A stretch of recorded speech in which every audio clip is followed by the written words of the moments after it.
दोस्तों, नेपाल में रैपर से प्रधानमंत्री बने बालिन शाह और डीजे बजाने वाले से गृह मंत्री बने सुडान गुरांग ने इस समय नेपाल में नई क्रांति पैदा कर दी है। नेपाल के प्रधानमंत्री और नेपाल के गृह मंत्री नेपाल की सड़कों पर आम इंसान की तरह घूम रहे हैं, बिना प्रोटोकॉल और बिना सुरक्षा कर्मियों के खुलेआम घूम रहे हैं, लोगों के साथ सेल्फी ले रहे हैं, आम लोगों से गले मिल रहे हैं, चौराहे पर बैठकर चाय पी रहे हैं। दोस्तों, एक रैपर जब नेपाल का प्रधानमंत्री बनता है और एक डीजे बजाने वाला जब नेपाल का गृह मंत्री बनता है तो नेपाल की सत्ता का सिस्टम कैसे बदलता है वो मैं आपको बताऊंगा। दोस्तों नमस्कार, जय हिंद। अपना उत्तर प्रदेश देख रहे हैं आप और मैं हूं आपके साथ संदीप। नेपाल में जो कुछ 15 दिन में हुआ है वो शायद किसी देश में 60 सालों में नहीं होता है। नेपाल में जो कुछ फैसले लिए गए हैं वो अगर आप सुनेंगे तो हैरान रह जाएंगे। नेपाल में अब तक 15 दिनों में क्या क्या हुआ है और गृह मंत्री और प्रधानमंत्री ने कैसे नेपाल में तबाही मचा दी है, एक एक करके आपको बता देता हूं। नेपाल में अब तक 15 दिनों में 4 पूर्व प्रधानमंत्रियों पर केस हो चुका है।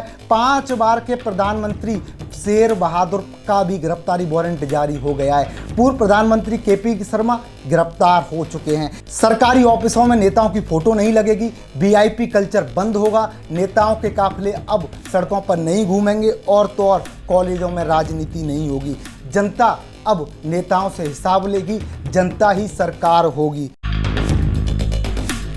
रैपर से प्रधानमंत्री बने बालेन्द्र शाह और डीजे बजाने वाले से गृह मंत्री बने सुडान गुरुंग ने हिला दी नेपाल की सियासत। नेपाल की सड़कों पर बिना प्रोटोकॉल, बिना सुरक्षा कर्मियों के आम नागरिकों की तरह घूम रहे हैं प्रधानमंत्री और गृह मंत्री।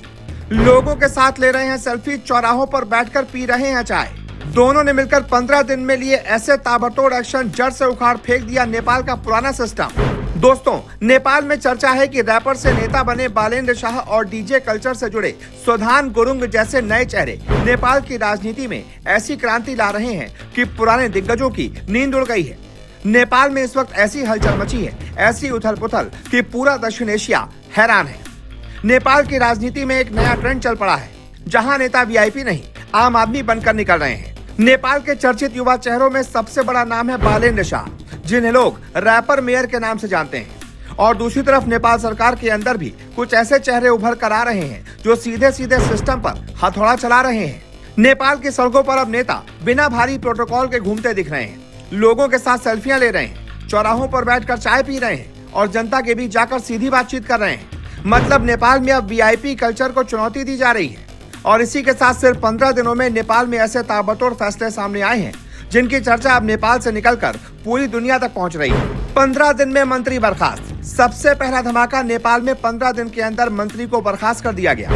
मतलब साफ है, अब मंत्री की कुर्सी पावर नहीं बल्कि जिम्मेदारी बन गई है। देउबा पर गिरफ्तारी वारंट की चर्चा और इसके बाद जो खबर आई उसने सबको हिलाकर रख दिया। नेपाल के 5 बार प्रधानमंत्री रहे शेर बहादुर दोएबा, उनके खिलाफ गिरफ्तारी वारंट की चर्चा तेज हो गई। अब सोचिए, जो आदमी नेपाल की सत्ता का सबसे बड़ा चेहरा रहा, अगर वही कानून के घेरे में आ जाए तो समझ लो नेपाल में सच में सफाई अभियान चल रहा है। पूर्व प्रधानमंत्री ओली पर भी एक्शन। और दोस्तों, इस पूरे माहौल में एक और बड़ा नाम, नेपाल के पूर्व प्रधानमंत्री केपी शर्मा ओली, उनके ऊपर भी गिरफ्तारी और कार्रवाई की खबरें तैरने लगी।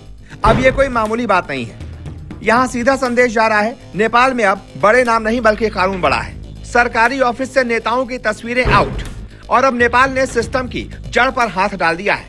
सरकारी दफ्तरों में नेताओं की तस्वीरें हटाने की बात सामने आई।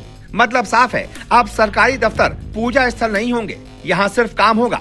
फोटो आउट, काम इन। वीआईपी कल्चर पर सबसे बड़ा हमला। दोस्तों, अब नेपाल में वीआईपी कल्चर पर भी सीधा वार किया जा रहा है। अब काफिलों के लिए ट्रैफिक नहीं रुकेगा। मतलब न लाल बत्ती, न रोड ब्लॉक, न आम जनता की बेइज्जती। नेपाल की जनता कह रही है अब सड़क पर सिर्फ नागरिक चलेंगे, वीआईपी नहीं। अफसरों के बच्चे सरकारी स्कूलों में पढ़ेंगे। और अब आया सबसे खतरनाक फैसला। खबर है कि नेपाल में अफसरों के बच्चों को सरकारी स्कूल में पढ़ाने की बात हो रही है, क्योंकि जब तक अफसरों के बच्चे प्राइवेट स्कूल में पढ़ेंगे तब तक सरकारी स्कूलों की हालत कोई नहीं सुधारेगा। तो नेपाल ने सीधे सिस्टम को पकड़ लिया। बच्चे सरकारी स्कूल में तभी बदलेगी शिक्षा। कॉलेज से राजनीति की छुट्टी। और नेपाल में एक और बड़ा फैसला, कॉलेजों से राजनीति हटाने की बात। अब कॉलेज में सिर्फ पढ़ाई, सिर्फ करियर, सिर्फ भविष्य। मतलब युवा अब नारों में नहीं, नौकरी और शिक्षा में लगेंगे। 5वीं तक नो एग्जाम। अब बच्चों के लिए भी राहत, 5वीं कक्षा तक परीक्षा खत्म करने की बातें, ताकि बचपन पर तनाव न पड़े। नेपाल कह रहा है कि बच्चे पहले सीखेंगे फिर सिस्टम में आएंगे। जनता करेगी सरकार का हिसाब। और दोस्तों, सबसे बड़ी बात कि नेपाल में अब जनता को ताकत देने की बात हो रही है। जनता सरकार का हिसाब करेगी। सरकार क्या कर रही है, कहां पैसा जा रहा है, किस मंत्री ने क्या किया, सब पर नजर रखी जाएगी। मंत्री हो या मेयर, कानून सबके लिए बराबर। और अंत में नेपाल का सबसे बड़ा संदेश, मंत्री हो या मेयर, अफसर हो या नेता, अब चेकिंग सबकी होगी। कानून सबके लिए बराबर है। मतलब नेपाल में सिस्टम नहीं, सिस्टम की सफाई चल रही है। दोस्तों, ये वही नेपाल है जहां सालों तक नेताओं ने वीआईपी कल्चर चलाया, जनता को रोका, सड़कें ब्लॉक कराई। लेकिन आज नेपाल की जनता और नए चेहरे कह रहे हैं कि अब बस, अब नहीं चलेगा। अब सवाल यह है कि क्या नेपाल सच में एक नई क्रांति की तरफ बढ़ रहा है, और क्या नेपाल का ये मॉडल पूरे एशिया में चर्चा बन जाएगा? कमेंट में बताइए। और अगर आप चाहते हैं कि हम नेपाल के इस क्रांति मॉडल की पूरी इनसाइड रिपोर्ट लेकर आएं, तो वीडियो को लाइक कीजिए, चैनल को सब्सक्राइब कीजिए, क्योंकि नेपाल में अब बदलाव नहीं, भूकंप आया है। जय हिंद।